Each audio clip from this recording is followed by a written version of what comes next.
گلاب کے پودے میں پھول کم اور کانٹے زیادہ ہوتے ہیں، پھر بھی ہم اسے کانٹے کا پودا نہیں بلکہ گلاب کا پودا کہتے ہیں۔ کیوں؟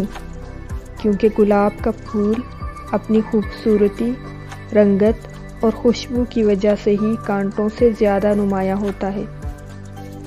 بالکل اسی طرح ہر انسان میں خوبیاں بھی ہیں اور خامیاں بھی۔